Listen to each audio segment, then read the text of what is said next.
Irmãos, João capítulo de número 7, verso de número 37. Olha o que diz lá. E no último dia, o grande dia da festa, Jesus pôs-se em pé e clamou dizendo: se alguém tem sede, venha a mim e beba. Quem crê em mim, como diz a Escritura, rios de água viva correrão do seu ventre. E isto disse ele do Espírito que haviam de receber os que nele crescem, porque o Espírito Santo ainda não fora dado, por ainda Jesus não ter sido glorificado. Estamos falando aqui da festa dos tabernáculos. É o último dia da festa dos tabernáculos. Tá bem? João é o único evangelista que narra isso. E Jesus faz um convite que ecoa até hoje. Final da festa, Jesus diz: se alguém tem sede, venha a mim e beba. E vejam, Jesus não está falando de uma sede física, embora sentir sede, né, é algo terrível, né? Quando a gente falta água e o corpo pede, a gente clama por água, é algo interessante, porque o corpo está pedindo. Mas Jesus estava falando de uma sede espiritual, mais profunda, a sede mais profunda da alma humana, que só Ele pode saciar. Só Ele. E sabe que é interessante? Nós estamos iniciando essa série, domingo passado iniciamos essa série chamada Imersos em Seu Espírito. E Jesus, no texto que nós lemos, aponta para a vinda do Espírito Santo. A promessa do Espírito Santo, como esse Espírito Santo, como um rio de águas fluindo, águas vivas fluindo do interior do crente. E esse chamado especial, irmãos, não é apenas para um toque, uma experiência. Preste bastante atenção. A vida no Espírito não é para uma experiência. Não é a experiência do usuário que entra aqui e ele se conecta com vários pontos dentro do culto, e essa experiência mapeada, de certa forma, a gente faz com que ele seja, que a gente mantenha a atenção dele. Isso a gente chama de experiência do usuário. Aqui nós somos membros do corpo de Cristo, filhos de Deus, família de Jesus. Então não é uma experiência sensorial, artificial, mas o convite de Jesus é um convite para uma imersão total na vida do Espírito. Paulo fala isso com muita clareza em Gálatas, quando ele compara a vida na carne e a vida no Espírito. Ele diz, olha, é uma batalha. Porque a carne, todos nós, naturalmente, viemos da natureza carnal, temos uma natureza carnal, e Paulo vai dizer, olha, as obras da carne são...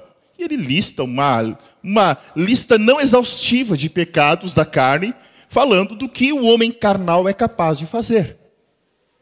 Mas ele também fala, olha, o homem que vive no Espírito, que anda no Espírito, ele produz amor, paz, alegria, bondade, benignidade, paciência, fé, mansidão, domínio próprio.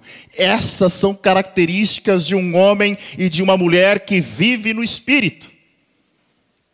E ser cheio do Espírito, irmãos, como eu falei domingo passado, não é para você dar cambalhota, fazer aviãozinho, fazer um escândalo. Não, ser cheio do Espírito é entrar numa realidade sobrenatural de comunhão com Deus. Em que o crente ligado a Deus vive uma vida de propósito, de poder, de paixão pelas coisas do alto. Paixão pelas coisas do alto. Jesus é muito claro ao dizer, não junteis tesouros onde a traça e a ferrugem corrói e o ladrão roubam. Pelo contrário, ajunteis tesouros onde nem a traça, nem a ferrugem corroem e nem o ladrão roubam, porque ali onde estiver o teu tesouro, estará também o teu coração. Jesus não estava dizendo que você tem que fazer voto de pobreza, que tem que ser franciscano. Não. Jesus estava dizendo, onde está o teu coração? Ali estará o teu tesouro. Onde está o teu coração? E esse sermão nessa noite, irmãos, ele tem por propósito convidar a todos nós a mergulhar nessas águas do Espírito.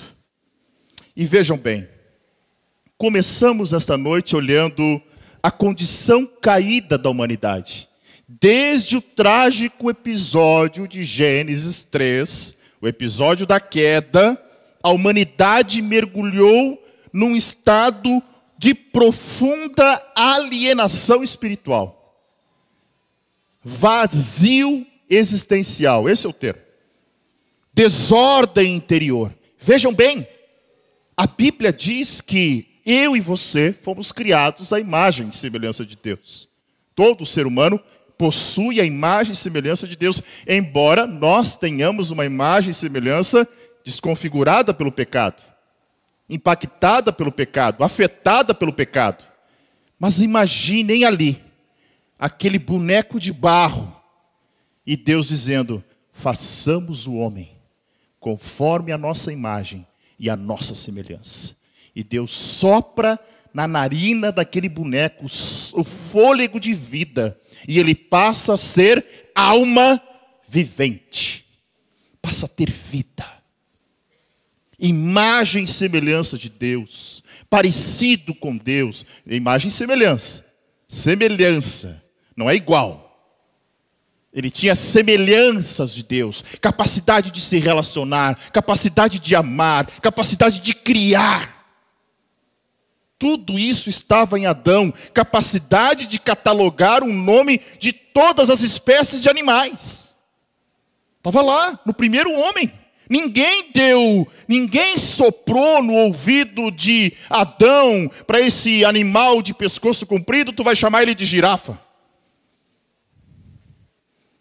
A Bíblia diz que Adão deu nome a todos os animais. Capacidade de criação, imagem e semelhança de Deus, totalmente afetada pelo pecado. Por isso que o homem cria coisas boas, mas também faz coisas más. Então vejam, irmãos, o pecado, ele não apenas introduziu a morte, o sofrimento no mundo, mas também um dos maiores problemas, e talvez o problema vital de toda a queda, rompe com a comunhão plena entre o homem e o seu Criador. A partir daquele momento, a comunhão entre o homem e o seu Criador estava afetada para sempre. Aquilo que antes era um relacionamento íntimo, a Bíblia fala em Gênesis que Deus descia na viração do dia, 6 horas da tarde. Vou lá tomar um chimarrão com Adão. Vou lá passear com Adão. Vejam que Adão não se assusta com a presença de Deus no Éden. Adão se esconde porque estava envergonhado de estar nu. Não porque, uau, Deus desceu, Deus está aqui no Éden. Que fato novo. Não. Embora a gente tenha no texto bíblico restrição pela quantidade de textos, a gente não vê um Adão impactado, impressionado com Deus no jardim. A gente vê um Adão acuado por vergonha por causa do pecado. Então aquilo que era um relacionamento íntimo, de presença de Deus, de constante alegria, de alegria pura, genuína, plena. Imaginem o Éden, tentem imaginar. Não é aqueles folhetinhos dos testemunhas de Jeová, né? Mas tentem imaginar o Éden. Há um rio correndo. O texto de Gênesis fala que eram 4 rios. Árvores, paisagens, lugar lindo, um paraíso. Adão tinha tudo. E Adão tinha o que mais o ser humano precisa, que era a presença de Deus. Agora, por causa do pecado, esse relacionamento tornou-se tão distante, vergonha, e mais, irmãos, sede espiritual. A alma humana passou a viver em exílio. Tanto é que morre Abel, Nasce Sete, vem Enos, e o texto bíblico diz, olha, então agora eles começaram a invocar o Senhor, porque parece que Adão, por ser expulso do jardim, decidiu de fato virar as costas para Deus. Perde o seu filho Abel, nasce Sete substituindo, vem o neto que era Enos, aí sim, começou-se a invocar o Senhor novamente. Parece que, caiu em si, agora sim, deixa eu voltar a adorar o Senhor. Mas a alma humana passou a viver de uma forma desesperada, procurando restaurar aquilo que foi perdido. E todo ser humano é assim. Calvino fala, irmãos, que é impossível ser ateu de verdade. Calvino fala que Deus instilou no cérebro, na mente, no coração de todo ser humano o entendimento de que existe Deus. E a luta desse ser humano, que muitas vezes se intitula ateu, é a máxima rebeldia do homem de não se submeter a esse Deus que vem desde o Éden. A tentativa de sermos rebeldes. O desejo de sermos independentes, o desejo de não prestarmos contas para ninguém, o desejo de viver da nossa maneira e do nosso jeito. Desde o Éden assim. Desde o Éden existe rebelião. Ou melhor, há uma discussão de quando foi que Satanás caiu. Talvez até mesmo antes do Éden já havia rebelião. Agora vejam. Esse homem que está desesperado, procurando como se reconciliar com Deus, ele não sabe nem onde, nem como encontrar. O homem não sabe, por isso que nós temos hoje centenas de milhares de religiões na tentativa de se aproximar de Deus. E essa busca, irmãos, ela é então marcada por desvios e por enganos. Abra comigo, Jeremias, livro do profeta Jeremias, capítulo de número 2, o verso de número 13. Olha o que diz lá. Jeremias, capítulo de número 2, e o verso de número 13.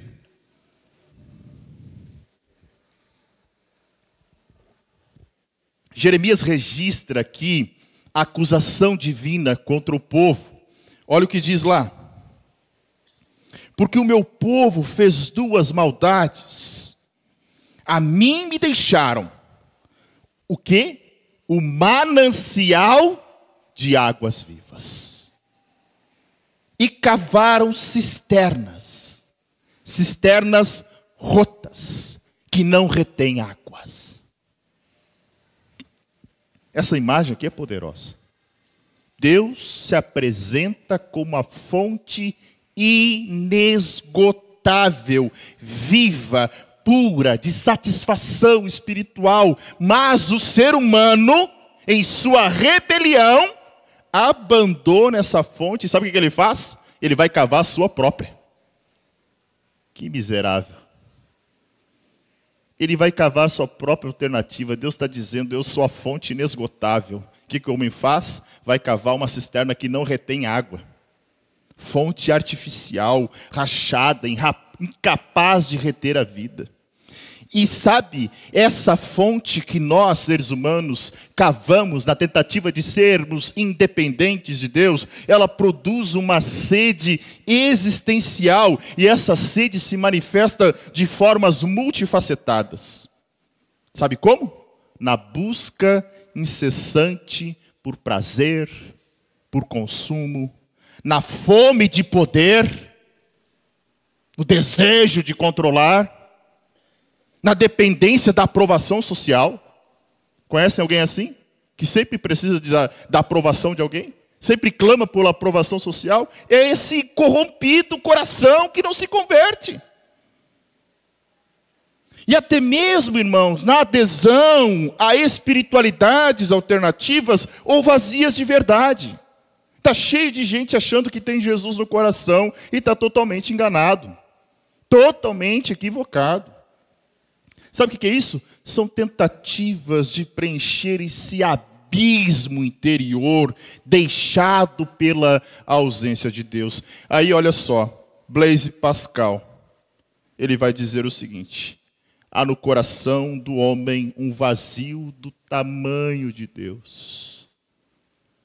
Quanto mais esse homem busca por seus esforços, maior é esse vazio. Quanto mais o homem tenta, quanto mais o homem procura, quanto mais o homem anseia, maior é esse buraco existencial que está no seu coração. Nada completa, nada satisfaz, nada agrada. Ele nunca está bem, ele nunca está quieto, ele nunca vive uma vida de contentamento. Ele está sempre intranquilo, ele está sempre quieto, ele está sempre à busca de algo maior. Sempre.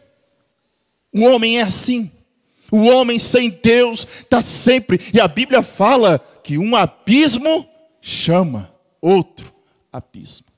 Quanto mais ele procura, mais ele se afunda. Quanto mais ele deseja as coisas para satisfazer esse vazio, mais esse buraco aumenta, e mais esse desentendimento existencial cresce em seu coração. Trata-se de um vazio que nenhuma filosofia, que nenhuma ideologia, que nenhuma conquista, que nenhum relacionamento humano pode preencher. Absolutamente nada. É uma carência que apenas o próprio Deus pode suprir. Abra comigo Romanos capítulo de número 3 e o verso de número 11. Olha o que o apóstolo Paulo vai dizer. Romanos capítulo de número 3 e o verso de número 11.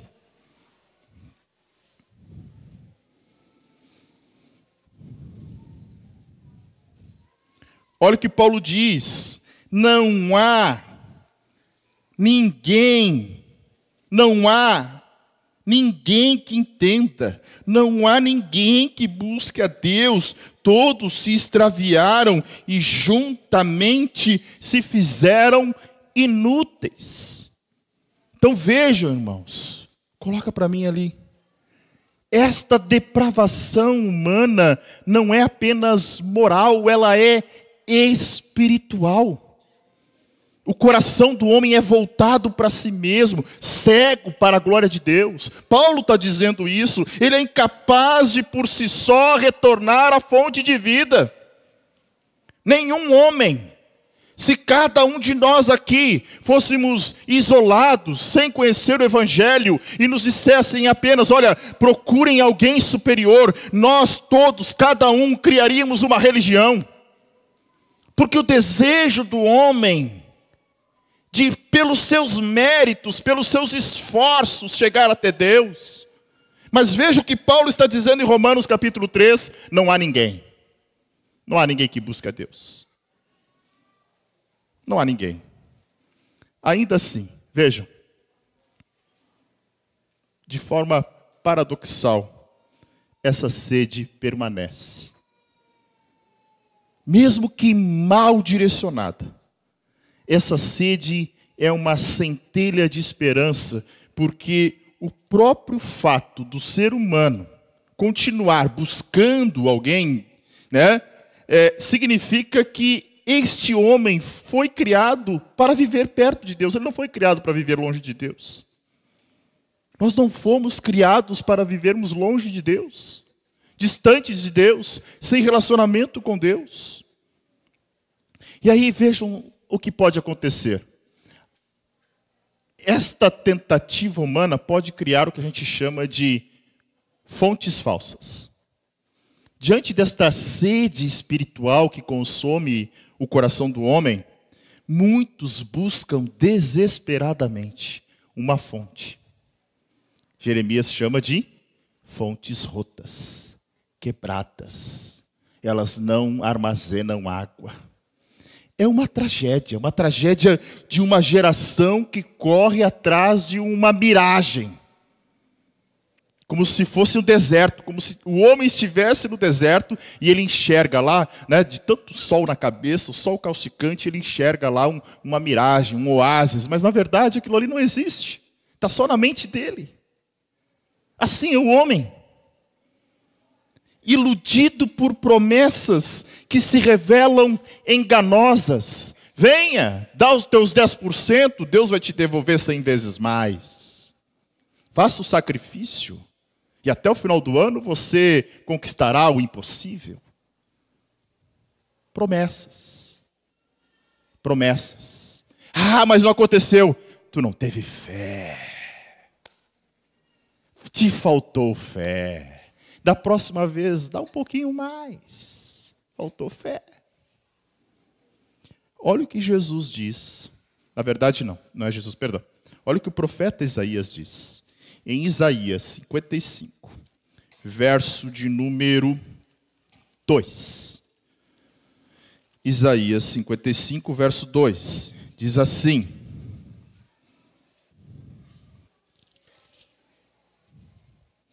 porque gastais o dinheiro naquilo que não é pão, e o produto do vosso trabalho naquilo que não pode satisfazer. Ouvi-me atentamente, e comei o que é bom, e a vossa alma se deleite com gordura. Sabe o que Isaías está fazendo aqui? Ele está fazendo uma denúncia. Denúncia contra a tentativa humana de nutrir a alma com aquilo que não tem valor eterno. Escute bem e preste atenção aqui. Isaías está denunciando. Preste atenção aqui, gente, por favor. Isaías está denunciando a tentativa do homem de nutrir a sua alma com coisas que não são eternas. Aquilo que não tem valor eterno. E aí a gente lembra as palavras de Jesus sobre onde está o nosso tesouro. Sabe que, na verdade, nutrir a alma com as coisas da terra só aumenta a secura, só aumenta a sede, só aumenta o vazio.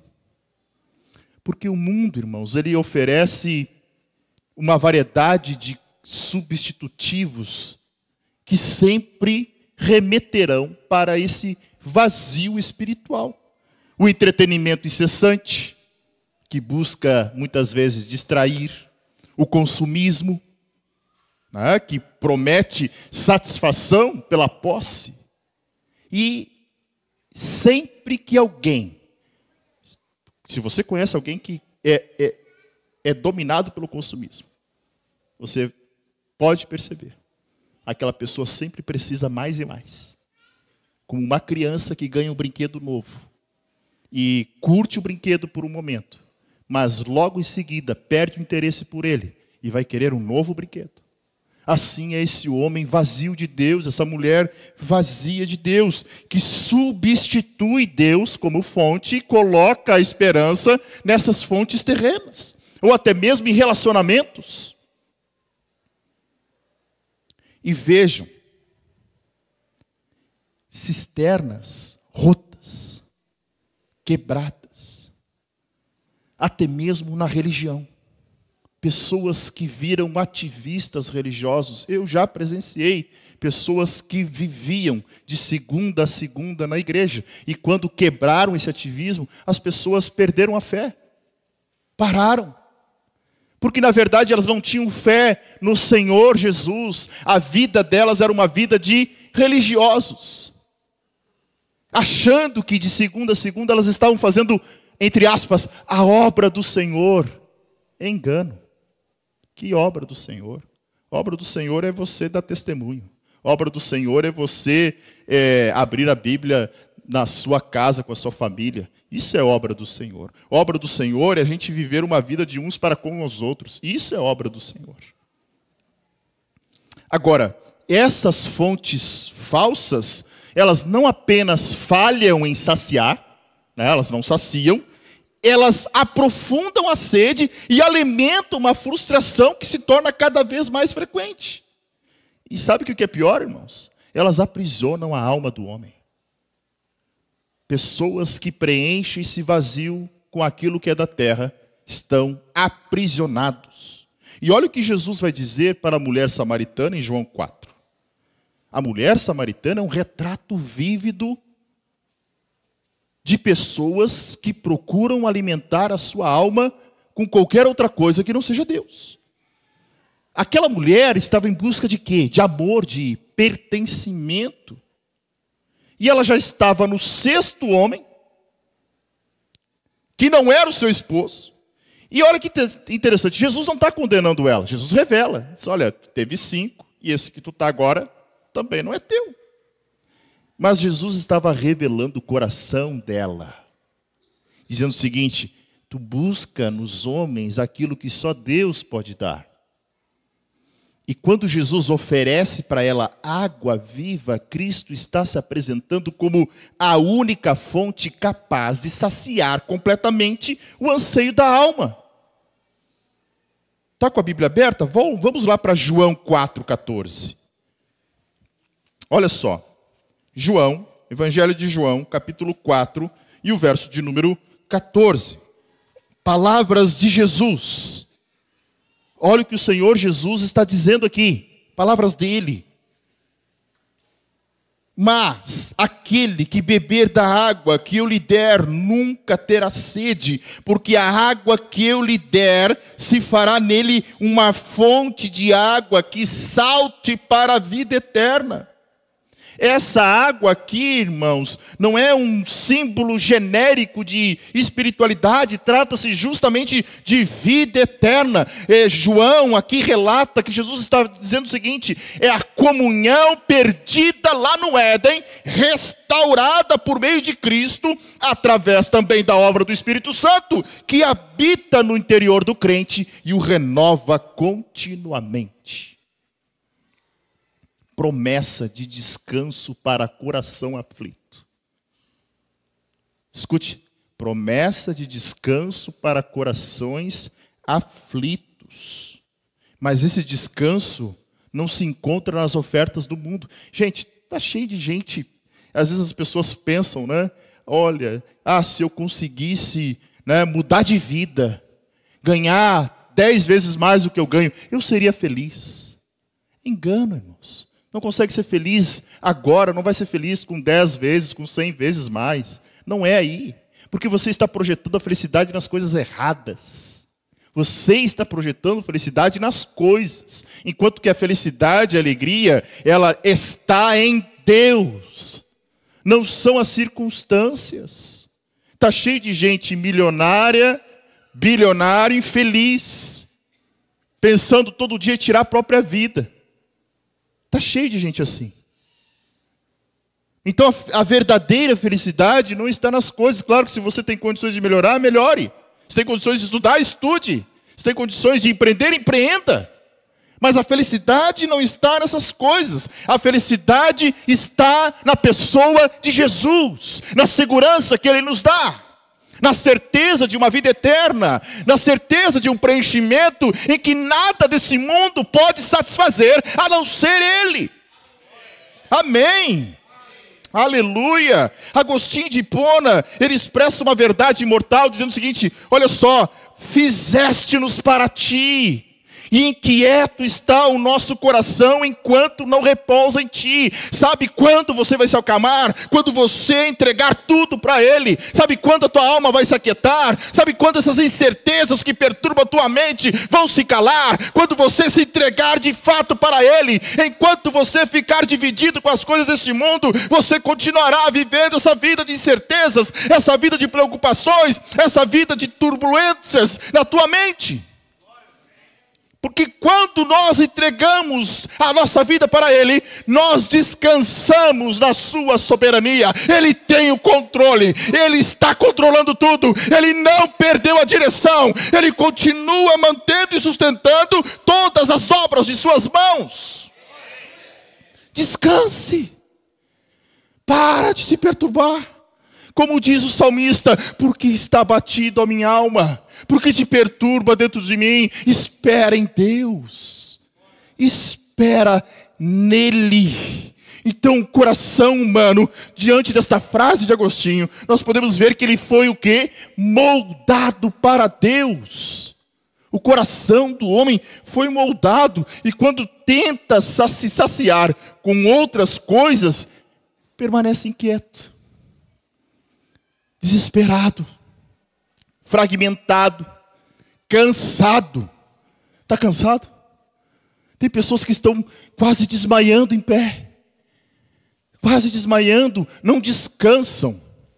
E não é um cansaço físico de trabalho, é um cansaço espiritual de uma alma inquieta que ainda não se encontrou com o Senhor. Veja, irmãos, as falsas fontes até prometem alívio, mas elas produzem esgotamento, roubam tempo, energia, drenam a alma, e você não é retribuído com a vida verdadeira. Só Cristo pode saciar plenamente. Ele não é uma das fontes, ele é a fonte. Amém? Ele não oferece algo, ele é o próprio dom. E aqueles que se aproximam dele com sede, com humildade, com fé, ele promete o quê? João 7,38, um rio que brota do ventre. Está lá, está no texto. João 7,38. Uma fonte inesgotável de vida. Sabe o que é esse rio que brota do ventre? Fonte inesgotável de vida, de renovação, de esperança. Quem está em Cristo, quem bebe dessa fonte, nunca perde esperança. Pode ser atribulado, pode ser afligido, pode se perturbar em algum momento por causa das circunstâncias da vida, mas tem uma coisa, irmãos, que eu tenho certeza e experimento na minha vida: não se perde a esperança. Pedro diz que as pessoas saibam qual é a razão da vossa esperança. A razão da minha esperança, a razão da esperança dessa igreja é Cristo. Amém? E esta sede que o homem tem, irmãos, ela é como uma porta de acesso para a graça. Embora a sede seja desconfortável, ela também pode ser uma bênção, sabia? É ela que, ao expor a nossa limitação e a nossa carência, de nós não termos a capacidade de controlarmos os nossos anseios, de nós não nos livrarmos daqueles pensamentos que nos perturbam e da nossa falta de capacidade de acalmar a nossa alma, esta sede nos mostra justamente, somos limitados e carentes. E essa sede nos empurra para a única direção, a única fonte capaz de nos saciar plenamente. Então, diferente da sede física, que também pode levar ao desespero, né? A sede espiritual, quando ela é reconhecida, o que a mulher samaritana diz? Então, me dá dessa água. Me dá, eu não quero mais ter sede. Me dá dessa água. Não vou precisar vir mais aqui buscar. A cabeça dela era água, né, para matar a sede física. Então, a sede espiritual, quando ela é reconhecida, ela nos conduz ao encontro com a graça de Deus. Olha Apocalipse capítulo 22, verso 17. Olha como termina o enredo bíblico, irmãos. O último capítulo da Bíblia. Última fala, praticamente, né, de Jesus aqui. Na verdade,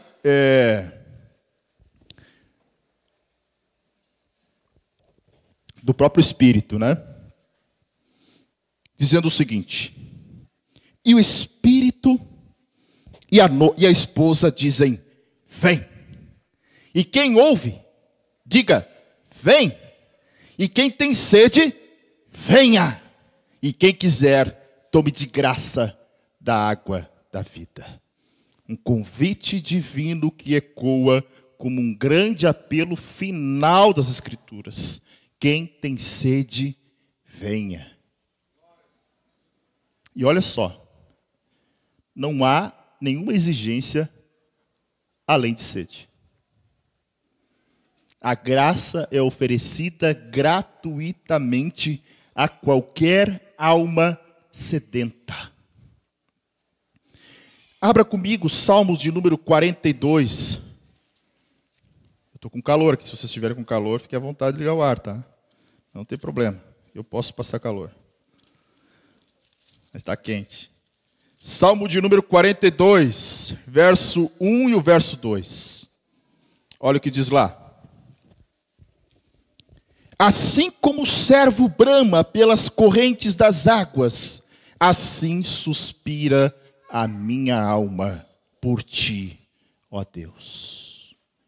A minha alma tem sede de Deus, do Deus vivo.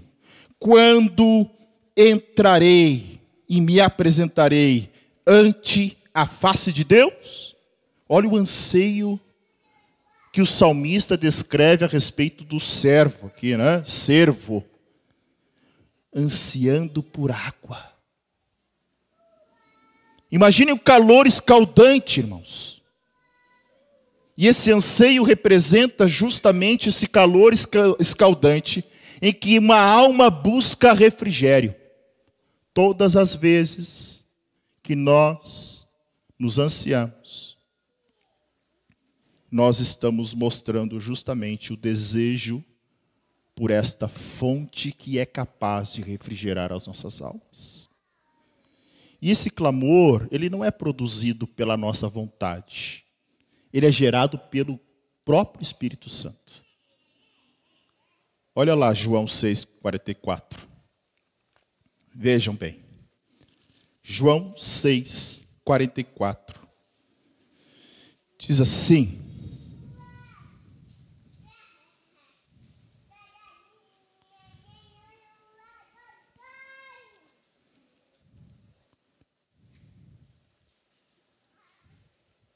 e diziam, não é este, perdão, 44, eu estava lendo outro. Ninguém pode vir a mim, se o Pai que me enviou o não o trouxer. Ninguém pode vir a mim, se o Pai que o enviou não o trouxer. Quem é que desperta esse desejo e esta sede? O Espírito Santo. É Ele. Então a sede nesse contexto não é apenas uma necessidade da nossa alma, é um dom divino. É Deus se revelando ao homem. E olha que interessante, irmãos. Ao contrário do orgulho que endurece o coração e afasta o homem de Deus, a sede nos torna receptivos à ação do Espírito Santo. Eu começo a ter não um coração duro de pedra, mas eu tenho um coração ensinável. Escute o que eu estou dizendo aqui. Pessoas cheias do Espírito possuem corações ensináveis.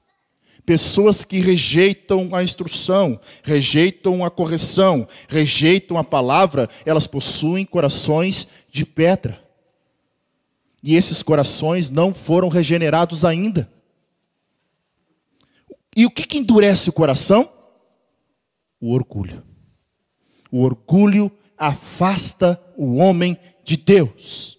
Agora, quando eu abro mão do orgulho, eu abro espaço para a graça operar na minha vida. E aí, irmãos, é quando nós vamos confessar o seguinte: Senhor, eu não tenho nada de mim. Nada em mim vai saciar. E olha que interessante. Jesus vai dizer, ele declara isso: bem-aventurados os que têm fome e sede de justiça, porque eles serão fartos. A verdadeira bem-aventurança, irmãos, está não apenas em ser saciado, mas em desejar profundamente aquilo que só Deus pode oferecer. Alguém poderia dizer assim: olha, a vida é injusta, né? Ainda bem que ela é. Porque se ela fosse justa, todos nós estaríamos condenados. Se Deus... É uma frasezinha que... um pouco enviesada, mas que tem um sentido assim que a gente precisa pensar. Onde eu e você merecíamos estar? Sem exceção. Sem exceção. Todos nós aqui. Todos. Todos nós merecíamos a morte eterna sem Deus. Todos. Ninguém poderia dizer, não, pastor, eu não. Eu sou tão bom assim que Não todos. Todos mereciam a morte eterna. Agora vejam, irmãos, o Evangelho, e aí que entra o Evangelho e a beleza do Evangelho. O Evangelho não é para aqueles que se acham completos, mas para aqueles que reconhecem essa necessidade, justamente aqueles que já experimentaram ou estão experimentando o deserto da alma. Momentos de dor, de confusão, de esgotamento, de silêncio. É nesta hora que os rios de água viva começam a brotar. Olha o que Jesus diz, eu repito, em João 7,38, no texto que eu li no início. Quem crer em mim, como diz a Escritura, do seu interior fluirão rios de água viva. Amém? Então vejam, nós temos aqui em João 6,37 um chamado, e Jesus revela a segurança desse chamado, dizendo o seguinte: olha, todo o que o Pai me dá, virá a mim, e o que vem a mim, de modo nenhum eu lançarei fora. Essa promessa, irmãos, é um bálsamo para qualquer coração temeroso. Ninguém que vem a Cristo é rejeitado. Todos aqueles que se aproximam dele são recebidos por ele. Não importa o passado, as quedas, as lutas, as decepções, as frustrações, o convite é o mesmo, a acolhida é a mesma. Jesus não apenas sacia esta sede, mas ele recebe com compaixão e com graça abundante. Agora vejam, esse chamado, ele é profundo e ele é pessoal. Ele é um chamado pessoal, é para cada um. Então talvez você está aqui, né, pensando com a cabeça em divagações, pensando em coisas além desse culto.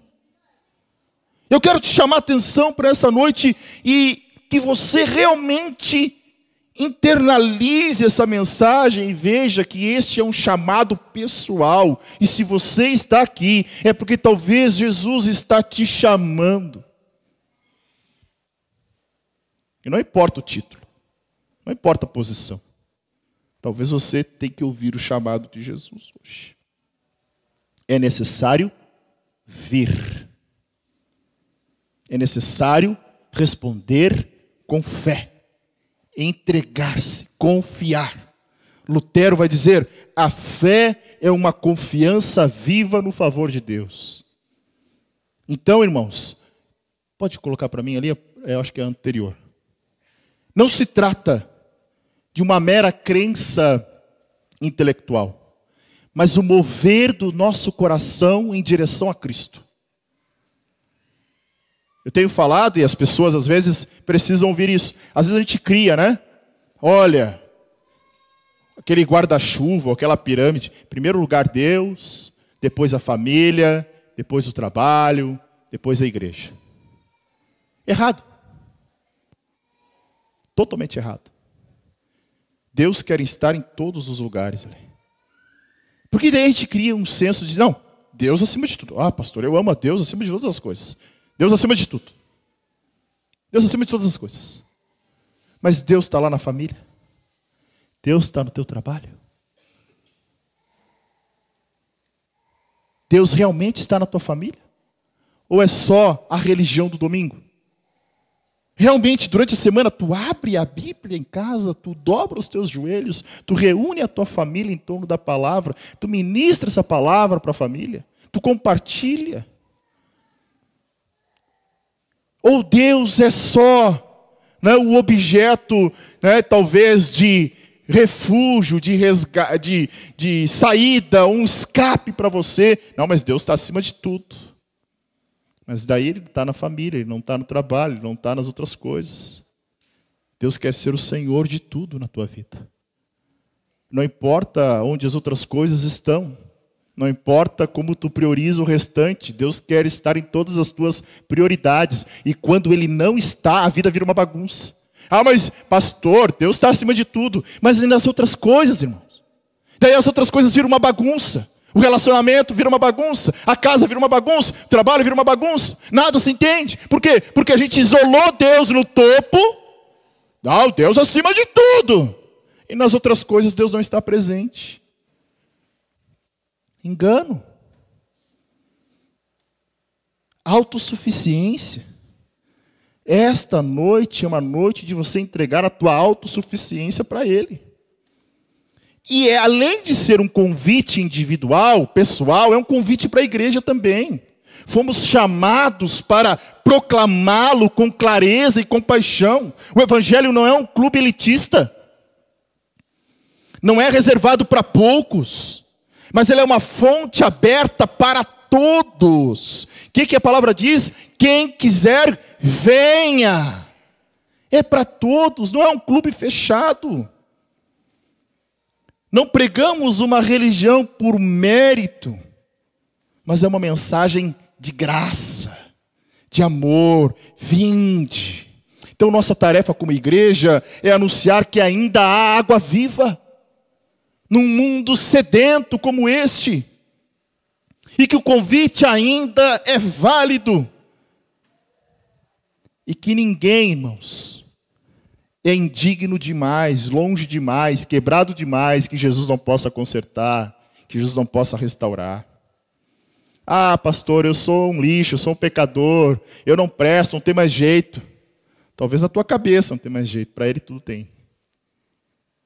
Ele é o dono da vida. Ele restaura, Ele cura, Ele transforma. Agora, outro ponto importantíssimo, preste muita atenção. Vir para Cristo é abandonar os ídolos. Aceitar esse convite de Jesus de vem e beba, não é apenas um gesto de fé, é também um ato de ruptura.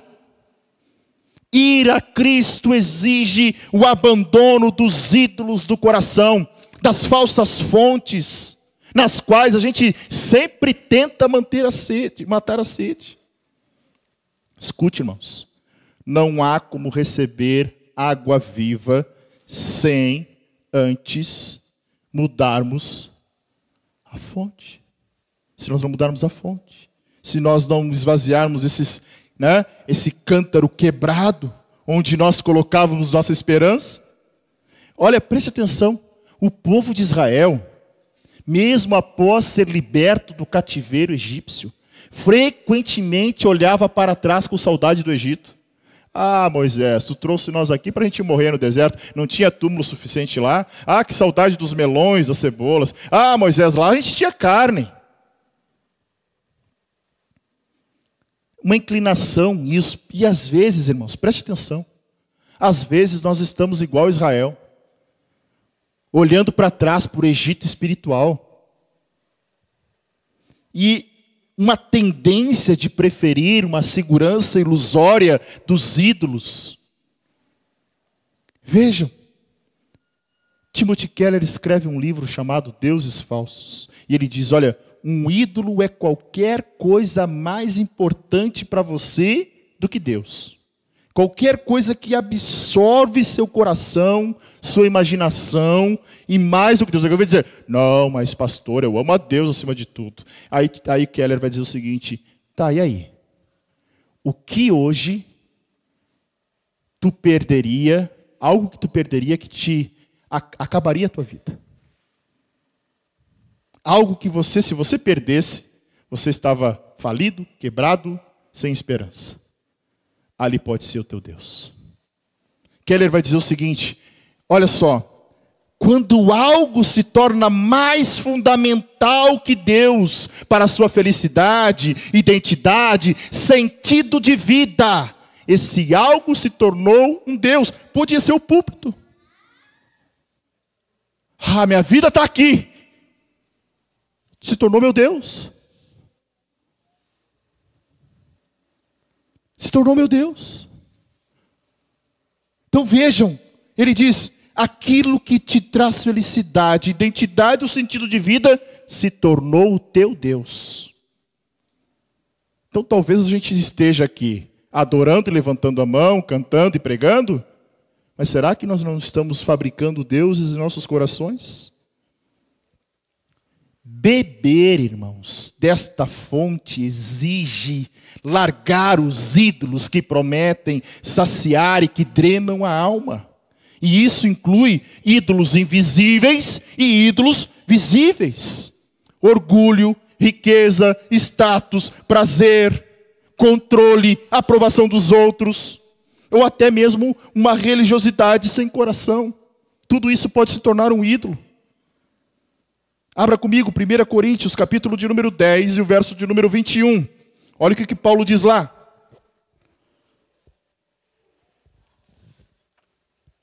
1 Coríntios, capítulo 10, verso de número 21. Não podeis beber o cálice do Senhor e o cálice dos demônios. Forte, né? Não podeis ser participantes da mesa do Senhor e da mesa dos demônios. Não há conciliação possível entre a graça de Deus e os falsos altares que construímos. Os falsos deuses que tomam o nosso coração. Ego, orgulho, vaidade, autossuficiência. Bonhoeffer dizia, quando Cristo chama um homem, ele chama para morrer.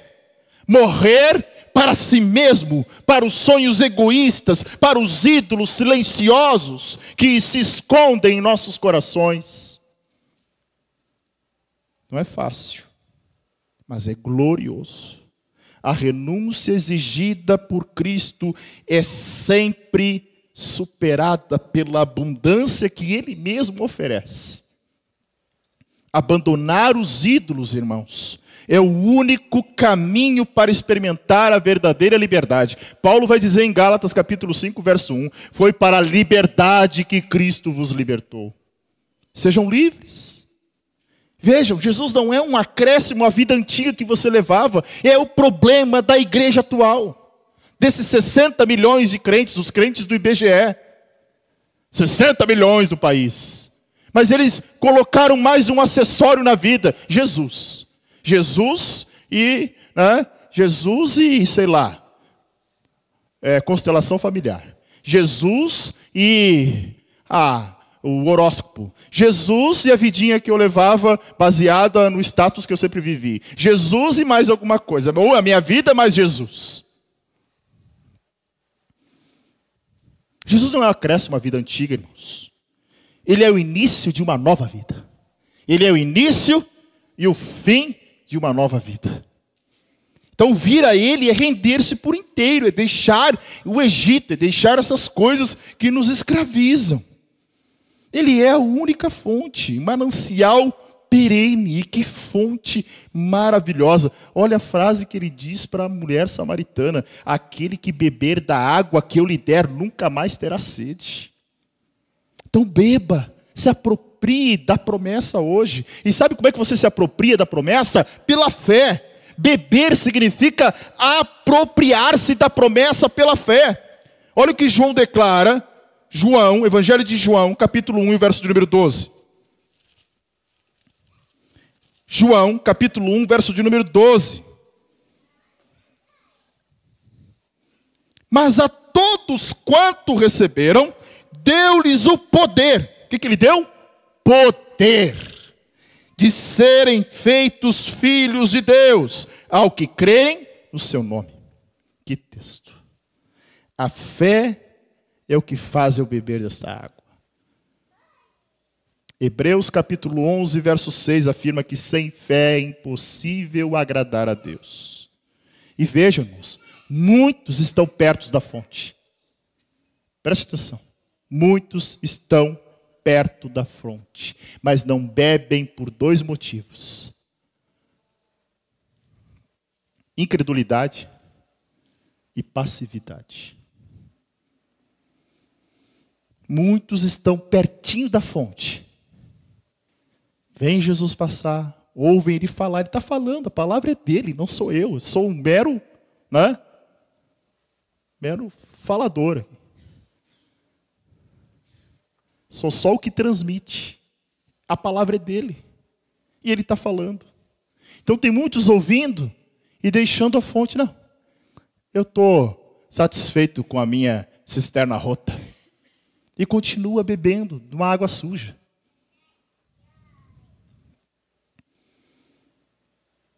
A satisfação espiritual não depende de circunstâncias, mas da presença, irmãos.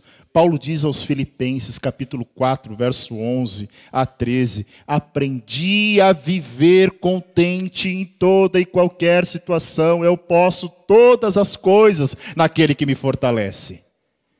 Sei ter abundância, mas também sei viver com necessidade. Se Paulo fosse nordestino, né, ele diria, sei estar com o bucho cheio, mas também sei estar com ele vazio. Ele disse, eu suporto essas coisas nele, porque é ele que me fortalece. Não são as circunstâncias. John Owen dizia que a alma não pode viver sem comunhão com Deus. Ou seja, a vida plena no Espírito é uma vida, irmãos, preste atenção, de descanso interior. De descanso interior, em meio ao caos, o mundo está caindo, as coisas estão acontecendo, então as pessoas estão desesperadas, mas você mantém a paz, que só Ele pode dar. E a Bíblia diz que ela excede o entendimento. Os homens não entendem, porque só Ele pode dar. Amém? Então veja, o convite nesta noite, irmãos, é para que você tenha constância na fonte. Não dá para beber água hoje e ficar 15 dias sem beber. Beba amanhã. Abra a tua Bíblia. Beba. Faz o devocional com a tua família. Bebe na terça, na quarta, na quinta, na sexta. Vai chegar no sábado, tu estarás ansioso para estar aqui no domingo. Junto com os irmãos, se capacitando, se municiando, para viver de novo uma semana de graça na presença dEle. Mas daí bebe no domingo, fica 15, 20 dias sem beber. Encheu a barriga, está cheia d'água, está suficiente. Não é camelo. Bebe, ato contínuo. Paulo diz em Efésios 5, 18, enchei-vos do Espírito. Não é uma experiência pontual, é uma busca contínua. Por isso que nós não somos ativistas. Não adianta a gente ter aqui agenda de segunda a segunda. É lá na tua casa, é lá na tua família, é lá no teu trabalho que você testifica dessa palavra. Amém? Imaginem, né? A gente precisa de água todo dia. Todo dia. Assim é o cristão com a palavra e com a oração. Todo dia, irmão. É diário. Jesus diz, olha que Jesus diz em João 15, 4. Permaneçam em mim. Continuem em mim. Permaneçam. A vida no Espírito exige constância. Constância de oração, constância nas Escrituras, constância na obediência, constância na comunhão. É o que a gente está tentando viver aqui, por isso que a gente tem GC. Ah, pastor, não tem GC perto da tua casa? Vamos abrir um na tua casa. Convida uma família. Ah, não quero, não posso receber. Então faz o seguinte, pega uma família só e convida para estar junto contigo para partilhar a palavra. Não precisa ser um GC aberto para toda a igreja. Abre a tua casa e convida apenas uma família. Uma família. Mas não vamos perder, entendeu? Não vamos deixar, sabe? A gente vai vivendo. Vejam, irmãos, o cristianismo não é uma religião de eventos. Ah, mas pastor, a igreja tal faz. O problema é deles. Que vão precisar fazer evento todo final de semana para manter essas pessoas. É permanência, é continuidade. Nós precisamos beber desta água todos os dias. Para quê? Para que nós nos tornemos habitação contínua do Espírito. O Espírito não... Olha, escuta, irmãos, o Espírito não visita, ele habita. Abra comigo Romanos capítulo 8, verso 9. Romanos, capítulo de número 8 e o verso de número 9.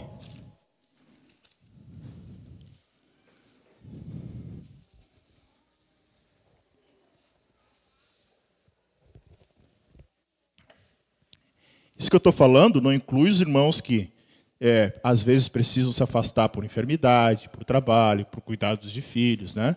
Estou falando para, às vezes, a gente relaxa mesmo, gente que relaxa, né? Gente que ignora a comunhão, né?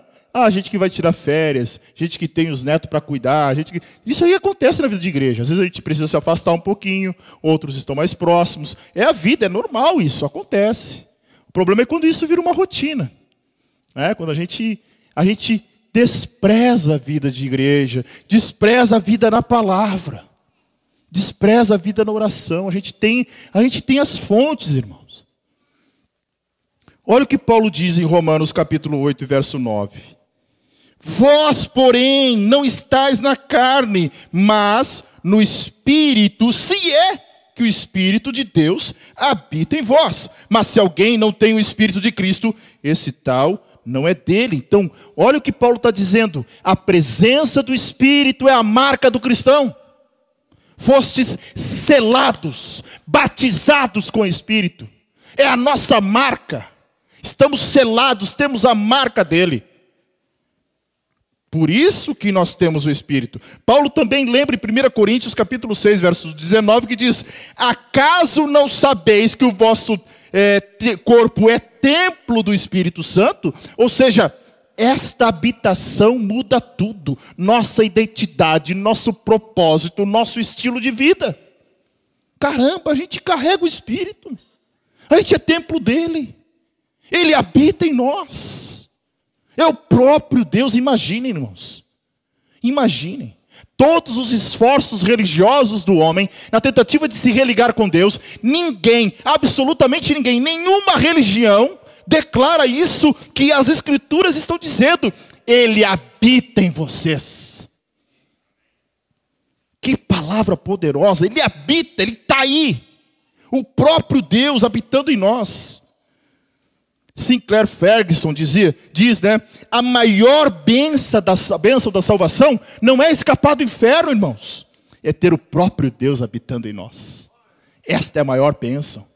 Eu vou me livrar do inferno. Não, sabe o que é? É carregar o próprio Espírito. É ser habitação, ser templo dele. Aleluia. Francis Schaeffer, eu estou acelerando aqui, tá?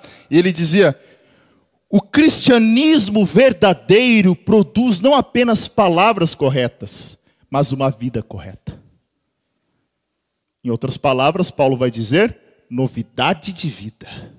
Vida nova. Vejam, irmãos, a plenitude do Espírito gera uma vida coerente com o Evangelho.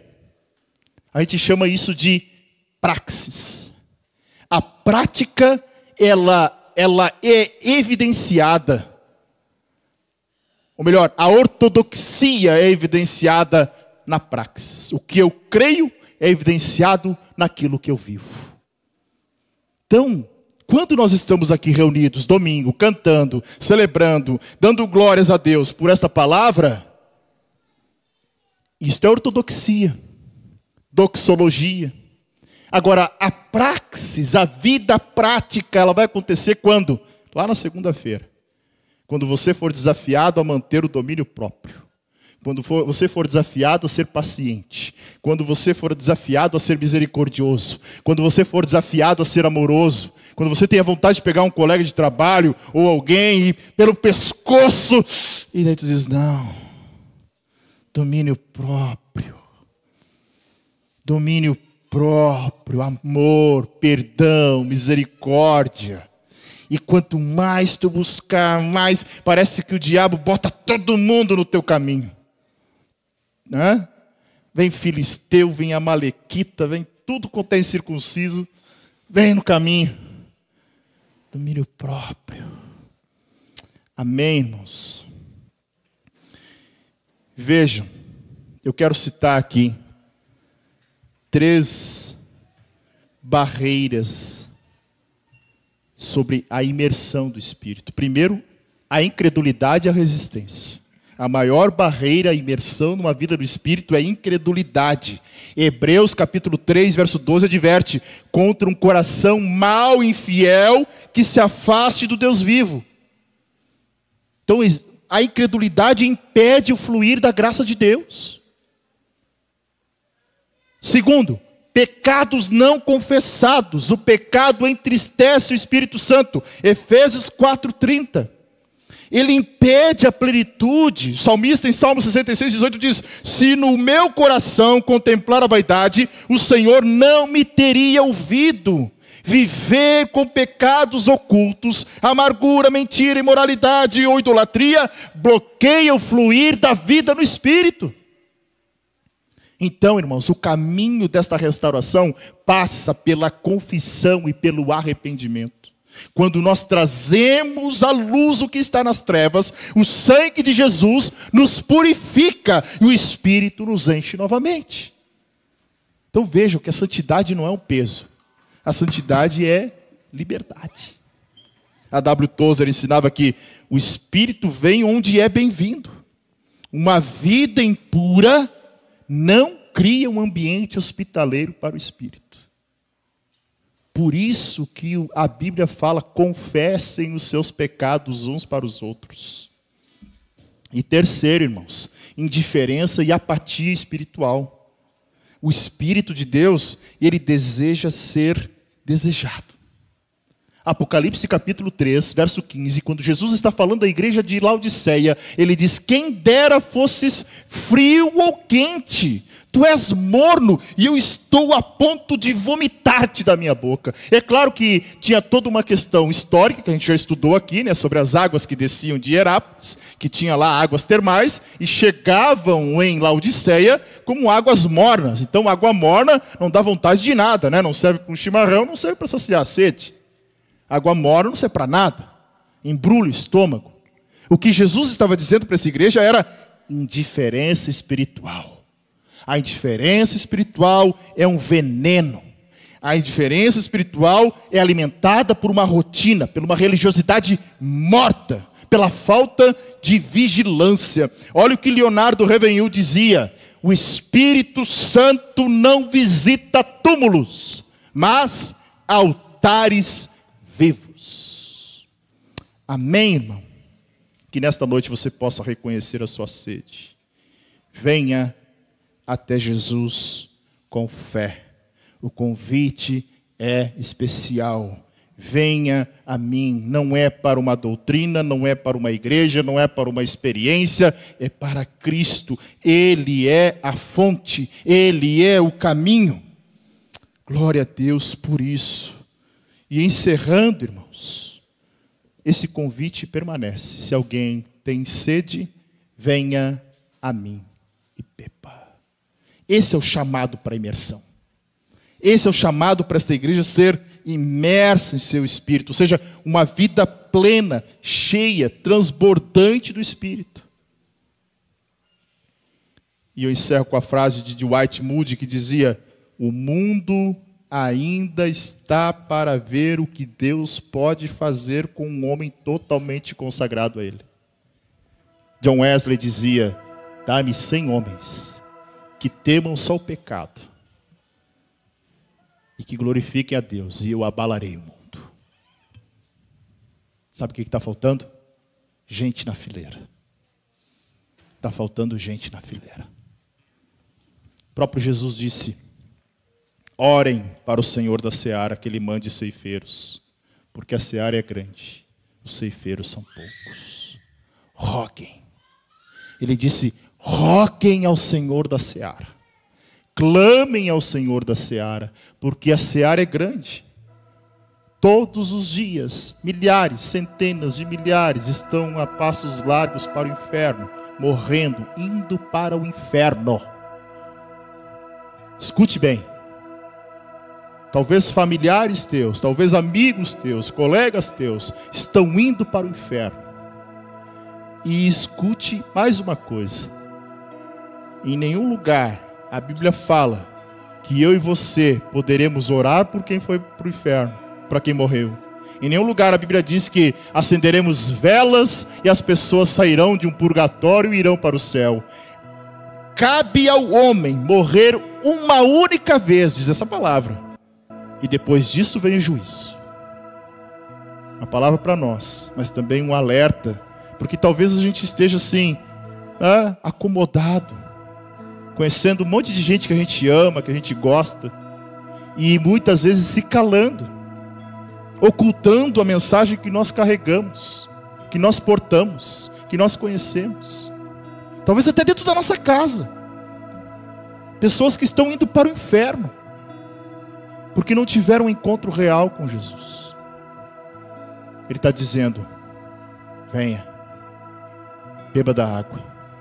Quem quiser, beba desta água, e nunca mais terá sede. Fique de pé.